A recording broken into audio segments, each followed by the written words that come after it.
Master जी, बड़ी ही भाग्यशाली है आपकी लड़की, जो हमारे लड़के और फैमिली दोनों को ही पसंद आ गई।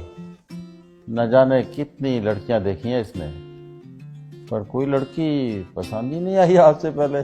बड़ी ही समझदार और संस्कारों वाली है हमारी बेटी। हमारा बेटा भी किसी मामले में कम नहीं है, लाखों में एक है हमारा लाल। जी, ये तो और भी अच्छी बात है। अजय, मैं तो कहता हूँ ज्यादा सोचने की जरूरत ही नहीं। अरे एक अच्छा सा मुहूर्त निकालिए और निपटा देते हैं शुभ काम को। जी, जैसे आप अच्छा समझिए। पर शर्मा जी, मेरे हिसाब से बच्चों की राय जान ली जाए तो ठीक रहेगा। अजय, कैसी बातें कर रहे हो मास्टर जी। आप बच्चों की राशि मिलवाइए और हो जाने दीजिए। नहीं अंकल जी, आप लोगों को एक बार हमारी बात सुन लेनी चाहिए। आपकी बात? कैसी बात? हमारी कुछ मांगे हैं। मांगे? मांगे कैसी? माफ कीजिएगा, शायद आप लोगों को मेरी बात बुरी लगे, पर इस रिश्ते को आगे बढ़ाने के लिए आप लोगों को हमें कुछ प्रूफ देने होंगे। प्रूफ? कैसे प्रूफ? हमें आपके बेटे के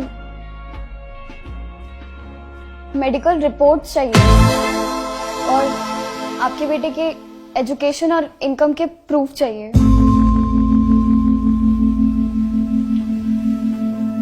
पुलिस वेरिफिकेशन के साथ आपके बेटे का कैरेक्टर सर्टिफिकेट और जिस घर में आप लोग रह रहे हैं उस घर का ओनरशिप प्रूफ चाहिए। ये सभी प्रूफ देने के बाद फिर चाहे राशि मिले ना मिले, हम इस रिश्ते के लिए तैयार हैं। मास्टर जी, ये सब क्या है? माफ कीजिए शर्मा जी, अगर मेरी बेटी ने कोई गलत बात कह दी हो, पर शर्मा जी, जमाना बहुत तेजी से बदल रहा है। जमाने के साथ साथ संस्कारों को भी चेंज करना होगा, नहीं तो ये रोज रोज तलाक के किस्से आगे बढ़ते चले जा रहे हैं। इनको रोकना बहुत मुश्किल हो जाएगा, बहुत मुश्किल हो जाएगा। अरे वाह, आपकी बातों का मतलब है कि हम झूठे हैं और हमें सच साबित करने के लिए प्रूफ देने होंगे। अरे वाह। सुनो जी, मास्टर जी को भी बात करने का मौका दो। कहिए मास्टर जी, क्या है आपके मन में? शर्मा जी, हम ये नहीं कह रहे कि आप झूठे हैं, पर अगर आप गलत नहीं हैं तो मुझे नहीं लगता कि प्रूफ देने में आपको कोई परेशानी होनी चाहिए। शर्मा जी, मेरी पत्नी के देहांत के बाद मेरी दोनों बेटियां कभी भी मुझसे एक पल के लिए दूर नहीं हुई। आज मेरी लाडली बेटी, मेरा जिगर का टुकड़ा, जिंदगी भर के लिए किसी दूसरे के साथ कैसे जा सकती है, ये जाने बिना कि वो कौन है, कहां से आया है, क्या मेरी बिटिया को अच्छी तरह रख पाएगा? शर्मा जी, मैं अपनी बेटी का भाग्य तो नहीं बदल सकता,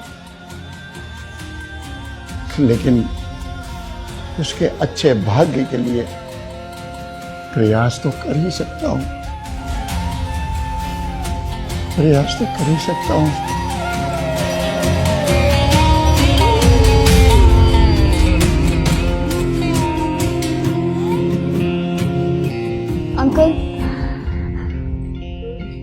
अंकल, अब आप ही बताइए, एक सिर्फ न्यूज़पेपर की एड के बेस पे कैसे मेरे पापा किसी के भी हाथ में मेरा हाथ सौंप सकते हैं? कैसे विश्वास कर ले इन न्यूज़पेपर वालों के ऊपर जो पैसे लेकर किसी के बारे में कुछ भी छाप सकते हैं?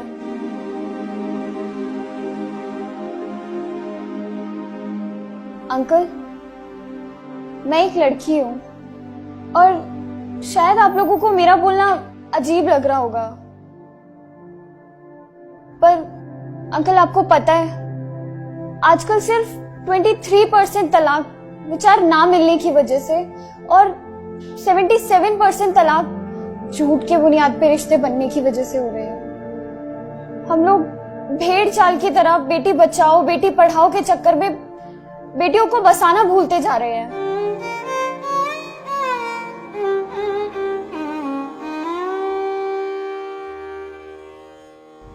शादी से पहले हम लोग पुलिस स्टेशन, हॉस्पिटल या फिर किसी ऑफिस में जाकर इंक्वायरी करवाने की बजाय पंडितों से राशि मिलवाना जरूरी समझते हैं। सोशल मीडिया पर अपने दिखावे के चक्कर में हम लोग लाखों रुपए सिर्फ और सिर्फ प्री वेडिंग शूट पर ही खर्च कर देने में लगा देते हैं।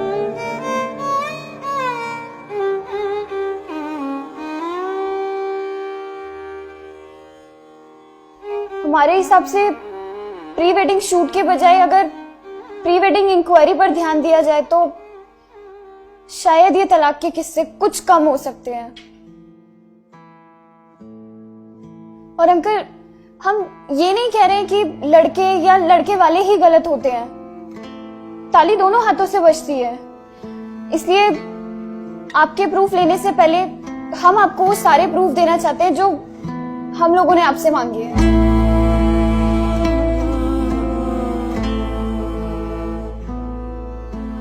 शर्मा जी, एक आखिरी बात आपसे और कहना चाहूंगा कि इस तरह के फैसले कभी दिल से नहीं करने चाहिए, दिमाग से करने चाहिए, बाकी ऊपर वाले पे छोड़ देना चाहिए। उसके आगे आपकी मर्जी।